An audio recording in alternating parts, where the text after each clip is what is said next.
March 11 முதல் 15 வரை எந்தெந்த மாவட்டத்திற்கு கனமழை தீவிரமடையும் என்பது குறித்து மிக தெளிவாக நம்ம பார்க்க போறோம். கடந்த சில நாட்களாக வெயிலுடைய தாக்கமும் தமிழகத்தில் ரொம்ப தீவிரமாகிட்டு இருக்கு.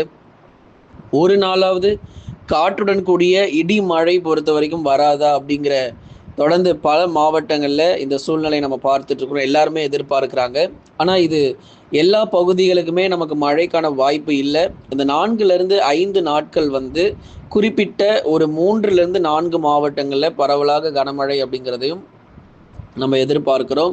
அதனால் எந்தெந்த மாவட்டங்களில் பரவலான மழை பொழிவு இருக்கும், எங்கெல்லாம் வெப்ப அலை வீசும், தமிழ்நாடு முழுவதும் எப்பொழுது மழை தொடங்கும், ஏன்னா அதுதான் பலருடைய கேள்விகளாக இருக்குது. அடிக்கிற பகல் நேர வெயிலில் ஒரு நாளாவது கருமேகங்கள் சூழ்ந்து அப்படியே இடி மின்னல் கடுமையாக இருந்து ஒரு கனமழை மற்றும் மிக கனமழையாக வரணும் அப்படிங்கிறதா ஒவ்வொரு மாவட்டத்திலிருந்தும் கேட்டிருக்கீங்க. கண்டிப்பாக நம்ம சொல்கிறோம், கடைசி வரை வானிலை அறிக்கையை கேளுங்க. எப்படிப்பட்ட வானிலை தமிழ்நாட்டில் நிலவிக்கிட்டு இருக்கு, வருகிற எந்த நாட்களிலிருந்து தமிழ்நாடு முழுவதுமாக நமக்கு மழை கிடைக்கும் அப்படிங்கிற தகவலையும் இதில் நம்ம பார்த்து தெரிந்து கொள்ள போகிறோம். தமிழகத்தில் அனைத்து மாவட்டங்களிலும் கடும் வெப்பநிலை பொறுத்த வரைக்கும் தீவிரமாகும் நிலையில் சில இடங்களில் மட்டும், குறிப்பிட்ட சில பகுதிகள், சில மாவட்டங்களில் மட்டும் மழை பொழிவானது மிதமானது முதல் கனமழையாக எதிர்பார்க்க முடியும். அப்போ முதற்கட்டமாக தென் மற்றும் மேற்கு தொடர்ச்சி மலையொட்டிய மாவட்டங்களை தான் நம்ம பார்க்க போகிறோம். தென் மாவட்டத்தில் ஒரு குறிப்பிட்ட சில பகுதிகள் வருகிற மார்ச் முதல்ல தேதிகள் குறித்து கொள்ளுங்க. இன்னைக்கே மழை வருமானா இன்னைக்கெல்லாம் மழை வராது. எல்லா பகுதிகளிலும் இன்னைக்கு வெயில் மட்டும்தான் இருக்கும். என்றைக்கு மழை வரும் அப்படிங்கிறத முதலாவது நீங்க தேதிகள் குறித்து கொள்ளுங்க. 11ஆம் தேதி முதல் 15ஆம் தேதி வரை இந்த காலகட்டங்களில் சீரான மழை பொழிவு, தென் மாவட்டங்களுடைய சில பகுதிகளில் ஒரு சீரான மழை பொழிவு ஒரு மிதமானதிலிருந்து கனமழையாக நிச்சயம் பதிவாகும். குறிப்பாக நெல்லை, தூத்துக்குடி, குமரி, தென்காசி ஆகிய மாவட்டங்களில் பகுதியாக மாலை நேரங்களிலோ அல்லது இரவு நேரங்களிலோ கனமழை தீவிரமடையும். திருநெல்வேலி மாவட்டம் குறிப்பாக பெரும்பாலான இடங்கள், நீங்கள் ஆலங்குளம், அம்பாசமுத்திரம், சேரன் மகாதேவி, பாளையங்கோட்டை மற்றும் அதன் சுற்றுவட்டார பகுதிகள், வள்ளியூர், அதைத் தொடர்ந்து திருநெல்வேலி மாவட்டத்தில் இருக்கக்கூடிய இன்னும் பெரும்பாலான பகுதிகள், நாலுமுக்கு, காக்காட்சி உள்ளிட்ட இடங்களிலும் கனமழை பொறுத்த வரைக்கும் இடி மின்னலுடன் கூடிய கனமழையானது 11, 12, 13, 14 போன்ற தேதிகளில் ஒரு சில நாட்கள் அந்த குறிப்பிட்ட காலகட்டங்கள் 11லேருந்து 15க்குள்ள மாலை அல்லது இரவு நேரங்களில் இடியுடன் கூடிய கனமழையும் எதிர்பார்க்க முடியும்.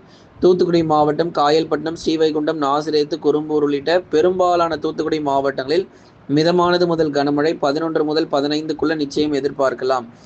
சென்டிமீட்டரில், அதாவது எத்தனை சென்டிமீட்டர் மழை பெய்யும் அப்படின்னா அதிகபட்சம் 3 முதல் 4 சென்டிமீட்டர் மழை வரைக்கும் பதிவாகலாம் அப்படிங்கிற ஒரு எதிர்பார்ப்பு இருக்கு. அதாவது மிகப்பெரிய வெள்ளப்பெருக்கெல்லாம் வரப்போகிறது கிடையாது. ஓரளவு கனமழையாக இருக்கும். ஒரு வெப்பம் தணிந்து ஒரு குளிர்ச்சியான ஒரு சூழ்நிலை உருவாகிறதுக்கான வாய்ப்பாக இந்த தேதிகள் நம்ம எதிர்பார்க்கிறோம். 11 முதல் 15 வரை இந்த குறிப்பிட்ட சில மாவட்டங்களில் மட்டும், நெல்லை, தூத்துக்குடி, குமரி, தென்காசி ஆகிய இந்த குறிப்பிட்ட சில மாவட்டங்களில் மட்டும் மழையானது பரவலாக பகுதியாக மாலை அல்லது இரவு நேரங்களில் கனமழையானது வெளுத்து வாங்கும். அப்போது மேற்கு தொடர்ச்சி மலையொட்டிய மாவட்டத்திலே மழை இருக்காங்கன்னா ஆமாம், கண்டிப்பாக உண்டு. தென்காசி மாவட்டங்கள், கன்னியாகுமரி மாவட்டம், இதெல்லாம் மேற்கு தொடர்ச்சி மலையொட்டிய மாவட்டங்கள். புளியங்குடி, செங்கோட்டை, அதுக்கப்புறம் தென்காசி மாவட்டத்தில் இருக்கக்கூடிய இன்னும் பெரும்பாலான இடங்களில் நமக்கு குற்றாலம் போன்ற அந்த அருவிகள் இடங்களில் நமக்கு பரவலான சாரல் அல்லது மிதமான மழை வருகிற வாரங்களில் எதிர்பார்க்கலாம். அதனால் அருவிகளுக்கு குளிக்க போகிறவங்க நீங்கள் குறிப்பாக இந்த நாட்கள் நீங்கள் தேர்வு செய்யலாம். ஓரளவு அங்கே இருக்கக்கூடிய வானிலை மிக அருமையாக இருக்குது. தென்காசி மாவட்டங்கள் பொறுத்த வரைக்கும் இந்த குற்றாலம் போன்ற அருவிகளில் வருகிற வாரங்கள், வருகிற சனி ஞாயிற்றுக்கிழமைகளில் நல்ல ஒரு அருமையான வானிலை பொறுத்த வரைக்கும் நிலவுவதற்கான சாதகமான சூழ்நிலை இருக்குது. சில இடங்களில் சாரல் மழை, மிதமான மழை மிக அருமையாக இருக்கும். தென்காசி மாவட்டங்களில் தொடர்ந்து வருகிற நாட்கள் நம்ம பார்க்க முடியும். அதனால் இந்த நாட்கள் மட்டுமல்ல, இனி வரப்போகிற இந்த கோடை காலங்களில் எப்பொழுது மழைக்கான வாய்ப்பு இருக்குது, மற்ற மாவட்டங்கள் பற்றியும் இப்போ நம்ம பேச போகிறோம். இந்த வெறும் 5 மாவட்டங்களோ அல்லது 4 மாவட்டங்களோ மட்டும் கிடையாதுங்க. இன்னும் பல மாவட்டங்களில் தமிழ்நாட்டில் மழை இருக்கும். ஆனால் அதுக்கு நமக்கு ஒரு நேரங்கள் வரும்போது தான் நமக்கு அந்த மழை பொழிவு தொடங்கக்கூடும்.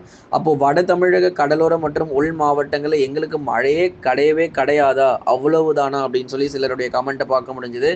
சென்னை, திருவள்ளூர், காஞ்சிபுரம், செங்கல்பட்டு, விழுப்புரம், கடலூர், புதுச்சேரி, காரைக்கால், கள்ளக்குறிச்சி, வேலூர், திருப்பத்தூர், ராணிப்பேட்டை, திருவண்ணாமலை, கிருஷ்ணகிரி, தருமபுரி, சேலம், நாமக்கல், கரூர், திருப்பூர், ஈரோடு உள்ளிட்ட பெரும்பாலான வட தமிழக கடலோர பகுதிகளும் வட தமிழக உள் மாவட்டங்களும் வெப்பநிலை பொறுத்தவரை பகல் நேர வெப்பநிலை ரொம்ப மோசமாக இருக்குது. வேலூர், திருவண்ணாமலை, சேலம், நாமக்கல், கரூர், ஈரோடு, திருப்பூர், கோவை, மதுரை, திண்டுக்கல், விருதுநகர் போன்ற இடங்கள்ல மிக மோசமான ஒரு வெப்பநிலை.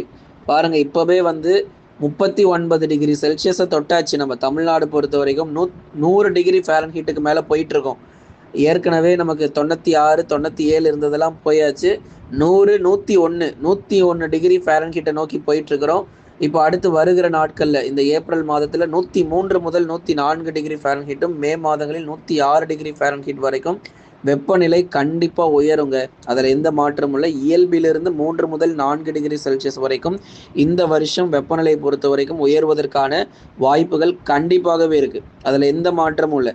வீச போகும் வெப்ப அலை, அதுதான் நம்ம சிக்க போகிறோம். ஏற்கனவே தெற்கு ஆந்திராவில் படும் மோசமான வெயில் பதிவாயிட்டு இருக்கு. திருப்பதி, ஓங்கோல், நெல்லூர், காக்கிநாடா உள்ளிட்ட பல்வேறு பகுதிகள் தெற்கு ஆந்திரா மற்றும் வடக்கு ஆந்திராவில் வெப்ப அலையில் சிக்கிக்கிட்டு இருக்காங்க.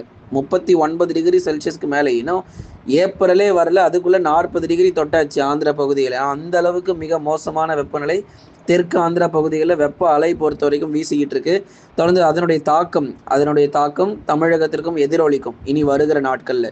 அடுத்தடுத்து வரும் 2 மாதங்களுக்கு வெப்ப அலை பொறுத்த வரைக்கும் வீசக்கூடும். ஏப்ரல் மற்றும் மே மாதங்கள் ஏற்கனவே இயல்பிலிருந்து கூடுதலாக வெப்பநிலை பகலில் பதிவாகும் நிலையில் ஏப்ரல் மற்றும் மே மாதங்களில் மிக கடுமையானதாக இந்த வெப்பநிலை பொறுத்த வரைக்கும் நிச்சயமா இருக்கும். இதிலிருந்து தப்பிக்க வழியே கிடையாதா? மழையே வராதா? இதிலிருந்து ஏதாவது தப்பிக்க முடியுமா அப்படின்னா, தென்மேற்கு பருவமழை தொடங்கிய பிறகு தமிழகத்தில் நல்ல வெப்பசலன இடி மழை ரொம்ப தீவிரமாக இருக்கும். அது வரைக்கும் வெயில் மோசமாக தான் இருக்கும். பருவமழை ஆரம்பிக்கிற வரைக்கும் வெயில் கொஞ்சம் மோசமாக தான் இருக்கும். நிறைய மாவட்டங்களில் மழையை நம்ம பார்க்க முடியாது.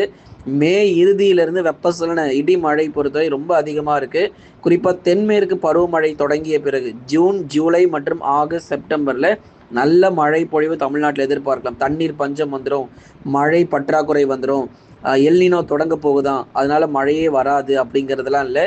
நிச்சயம் நமக்கு பதிவாக வேண்டிய சராசரியான மழை பொழிவு உறுதியாக தமிழ்நாடு பொறுத்த வரைக்கும் பிரச்சனை இல்லைங்க. தென்மேற்கு பருவமழையில் நல்ல மழை கிடைக்கும். எங்கே மழை ரொம்ப குறைவாக இருக்கும் அதை நம்ம மிக முக்கியமாக பார்க்கணும். வட மாநிலங்களில் இருக்கக்கூடிய ஒரு சில இடங்களில் தான் நமக்கு தென்மேற்கு பருவமழை சற்று குறைய போவதை தவிர தமிழ்நாட்டுக்கு எல்லா மாவட்டங்களிலும் பெரும்பாலும் நமக்கு போதுமான அளவு மழை பொழிவு நிச்சயம் கிடைக்கும். எல்னினோவின் தாக்கம் வருகிறனால வெப்பநிலை உயரலாம், ஆனால் அதுக்காக மழையே வராமல் போயிடும் அப்படிங்கிறதுலாம் கிடையாது. மழை கிடைக்கும், கொஞ்சம் பொறுமையாக இருங்க. இந்த மார்ச், ஏப்ரல் பெரிதளவில் நமக்கு அதிக அளவு மழை அப்படிங்கிறது இல்லை. இந்த மே மாதம் தாண்டிய பிறகு ஜூன்லேருந்து செப்டம்பர் வரை இருக்கக்கூடிய நாட்களில் கண்டிப்பாக கடும் கனமழை அப்படிங்கிறது நமக்கு தீவிரமாக இருக்கும். எந்த அளவுக்கு வெயிலுடைய தாக்கம் இருக்கோ அதை விட 2 மடங்கு மழை பொழிவு உறுதியாக நமக்கு கொட்டி தீர்த்துரும். அதனால தண்ணீர் பற்றாக்குறை வரும் அல்லது வறட்சியாக இந்த வருஷம் முடியும் அப்படிங்கிறதுலாம் இல்லை. நிச்சயமாக நமக்கு மழை கிடைக்கும். நம்பிக்கையோடு இருங்க. லைக் பண்ணுங்கள், சப்ஸ்கிரைப் பண்ணி சப்போர்ட் பண்ணுங்கள்.